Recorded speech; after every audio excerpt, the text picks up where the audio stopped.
Welcome back दोस्तों। आज मैं आपके सामने 2015 में रिलीज हुई एक मर्डर मिस्ट्री मूवी को लेकर आया हूँ। इसका नाम है रहस्य और इसी तरह ये मूवी कुछ सच्ची घटनाओं पर आधारित है।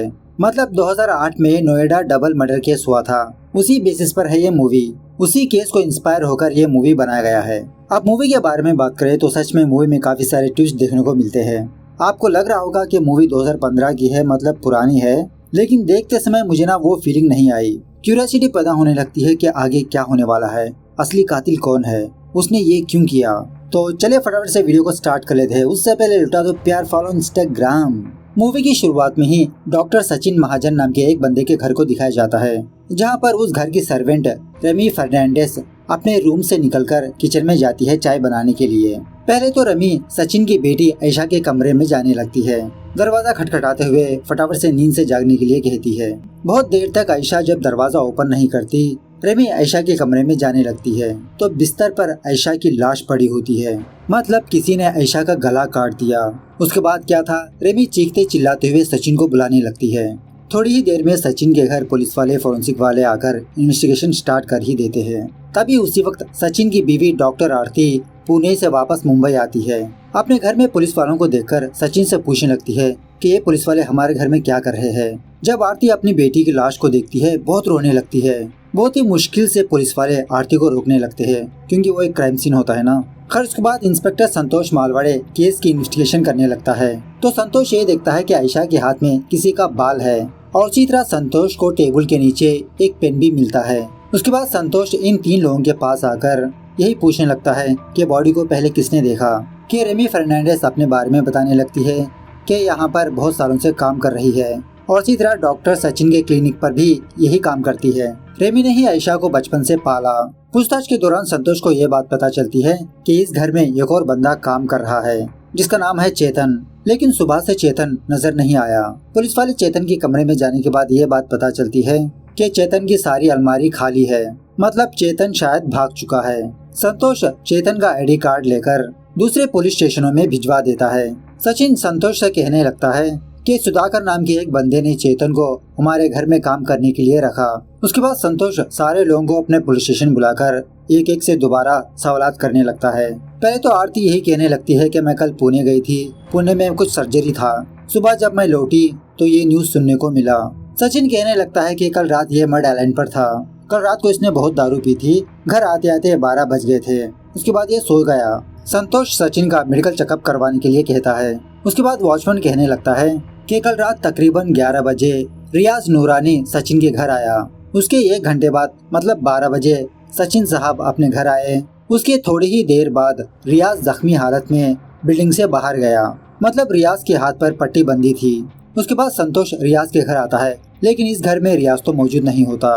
रियाज के माँ बाप कहने लगते हैं कि कल रात वो घर से बाहर गया था, लेकिन अभी तक घर नहीं लौटा। यहाँ पर एक्चुअली बात यह है कि रियाज और आयशा BFGF होते हैं।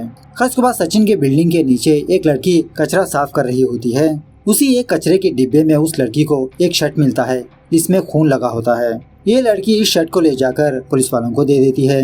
इस तरफ सचिन का मेडिकल करने पर यह बात पता चलती है कि सचिन के छाती पर कुछ स्क्रैच मार्क्स है, जैसे किसी ने नाखूनों से खरोचा हो, और इसी तरह सर के पीछे एक छोटा सा जख्म भी है। इस तरफ संतोष और कुछ पुलिस वाले सुधाकर के घर आते हैं, मतलब चेतन का जीजा। सुधाकर को पुलिस स्टेशन ले जाकर बहुत पिटाई करने लगते हैं। चेतन के बारे में पूछने लगते हैं। सुधाकर यही कहने लगता है कि साहब 2 दिन हुए उसे देखे हुए, मुझे नहीं पता। थोड़ी ही देर में पटना पुलिस स्टेशन से संतोष को ये बात पता चलती है कि चेतन का पहला एक क्रिमिनल रिकॉर्ड था। खैर रात होने के बाद संतोष ऑटोप्सी रिपोर्ट लेने के लिए जाता है। डॉक्टर संतोष को बताने लगता है कि आयशा की डेड बॉडी पर भी कुछ स्क्रैचेस है और इसी तरह मरने से पहले थोड़ा बहुत स्ट्रगल भी हुआ। रेप वेप तो कुछ नहीं हुआ, लेकिन मामला कुछ और है। ये लीजिए बाकी की रिपोर्ट, आप पढ़ लो। खैर दूसरे दिन डॉक्टर सचिन और डॉक्टर आरती दूसरे अपार्टमेंट में शिफ्ट होने लगते हैं, क्योंकि अब वो तो क्राइम सीन हो गया। पुलिस वालों ने इनके घर को सीज कर दिया। तभी इन दोनों के पास सचिन का फ्रेंड डॉक्टर हंसल और उसकी बीवी बृंदा आती है, मतलब इन दोनों को कंडोलेंस वगैरह देने के लिए। उसके बाद दूसरे दिन पुलिस वाले सचिन के पास आकर सचिन को गिरफ्तार कर ले जाते हैं आयशा के मर्डर केस में। उसके बाद आयशा का केस कोर्ट में जाता है तो लॉयर जज के सामने कहने लगता है कि सारे के सारे सबूत डॉक्टर सचिन के खिलाफ है। जैसे आयशा के कमरे में जो पेन मिला वो सचिन का है, सचिन के बॉडी पर जो स्क्रैचेस है वो आयशा के नाखूनों के हैं, और इसी तरह जज साहब डस्टबिन में सचिन का शर्ट पाया गया और यहाँ पर बात यह है कि इस शर्ट पर जो खून के धब्बे है वो आयशा के नहीं बल्कि रियाज के है। लॉयर ये भी कहने लगता है कि आयशा 1 महीने की प्रेग्नेंट थी। ये सुनने के बाद सारे के सारे लोग शॉक में रह जाते हैं। खैर लॉयर जज को जो हुआ होगा वो कहानी बताने लगता है कि उस दिन रात सचिन बहुत दारू पीकर अपने घर आए, आयशा के कमरे में रियाज को देखा, गुस्से में आकर रियाज को मारने की कोशिश की लेकिन रियाज का हाथ जख्मी हुआ। रियाज जाने के बाद डॉक्टर सचिन ने अपनी बेटी का ही कत्ल कर दिया। उसके बाद सचिन ने सबूत मिटाने के लिए अपने शर्ट को डस्टबिन में फेंक दिया और इसी तरह अपने नौकर चेतन को बहुत सारा अमाउंट देकर उसे शहर से बाहर करवा दिया ताकि आयशा का मर्डर केस चेतन पर जाए। अब इसी में सचिन कहने लगता है, नहीं जज साहब ये सरासर झूठ है। बात यह है कि जब मैं बहुत सारी दारू पीता हूँ, रात में क्या होता है सुबह होने के बाद मैं भूल जाता हूँ। कल रात क्या हुआ मुझे सच में आइडिया नहीं।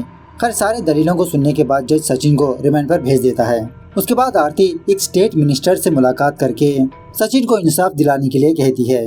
मतलब पुलिस वालों ने इस केस को फटाफट से सुलझा दिया और वो भी ऊपर के एविडेंस को लेकर। खैर दूसरे सीन में सुनील परासकर नाम का एक सीबीआई ऑफिसर डॉक्टर सचिन के पास आता है जेल इससे मिलने के लिए, क्योंकि अब ये केस सीबीआई वालों के हाथ में चला गया। सुनील सचिन से यही पूछने लगता है कि आप अच्छे से सोच के बताओ कि उस रात क्या हुआ। सचिन यही कहने लगता है कि दारू पीने के बाद मुझे कुछ भी याद नहीं रहता, प्लीज मेरा यकीन कीजिए। ये सुनने के बाद सुनील सचिन से कहने लगता है कि आयशा के गले के पास एक स्ट्राइट कट था।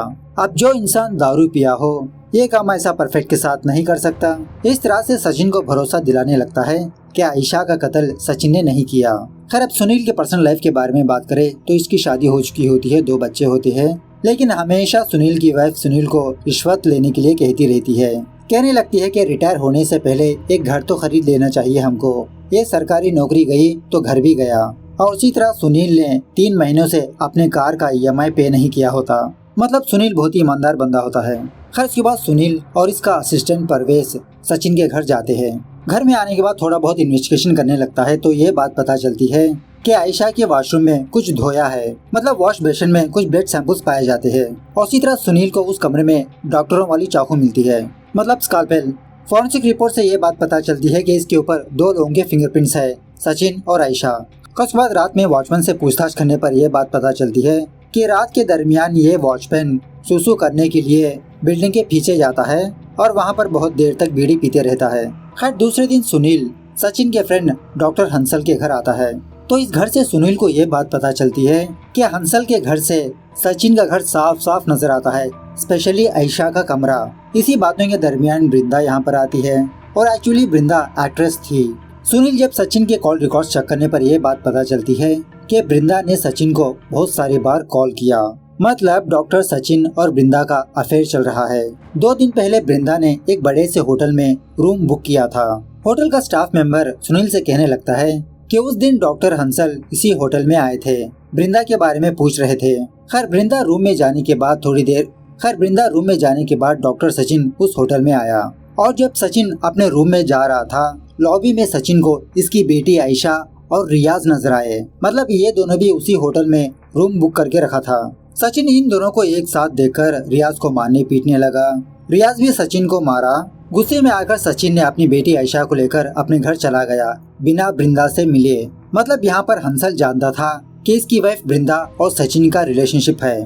खैर रात होने के बाद सचिन दोबारा वृंदा के पास गया, मतलब उसी होटल में टाइम स्पेंड करने के लिए। दूसरी तरफ रियाज आयशा के कमरे में आता है आयशा को मनाने के लिए। इस तरफ जब हंसल अपने घर से सचिन के घर को देखता है तो आयशा के कमरे में रियाज को देखता है। फौरन हंसल सचिन को कॉल करके रियाज के बारे में बताने लगता है। मतलब उस वक्त हंसल को पता होता है कि इस वक्त सचिन और वृंदा एक साथ हो सकते हैं। तो इस तरह से सुनील हंसल और वृंदा को जो कहानी चली वो बताने लगता है। उसके बाद सुनील आरती के क्लिनिक जाता है।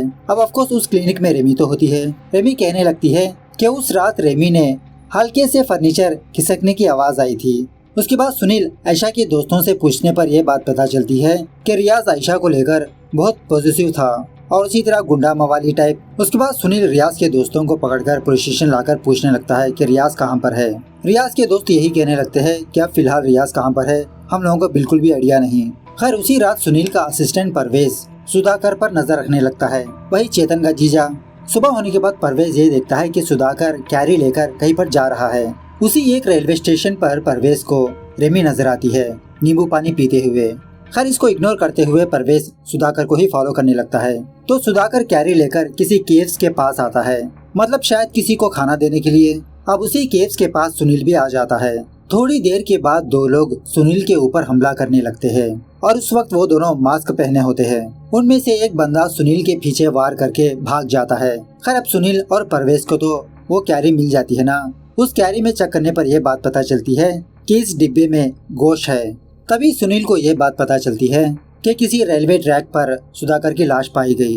खैर दूसरी तरफ रियाज का एक दोस्त रियाज को कॉल करके उसके घर वालों के बारे में बता रहा होता है। तभी सुनील इस बंदे को पकड़ लेता है, रियाज का पता पूछने लगता है। तो ये बंदा सुनील और परवेश को लेकर रियाज के पास ले जाता है और जब रियाज को अरेस्ट करने ही वाला होता है तभी रियाज अपनी गन लेकर परवेश को जख्मी करके वहाँ से भागने लगता है। सुनील रियाज को चेस करते हुए फाइनली उसको पकड़ भी लेता है, लेकिन तभी कोई अनजान बंदा इन दोनों पर फायरिंग करने लगता है। इसी मौके का फायदा उठाकर रियाज वहाँ से भाग निकलता है। खैर दूसरे दिन बीच के पास रियाज की लाश पाई जाती है।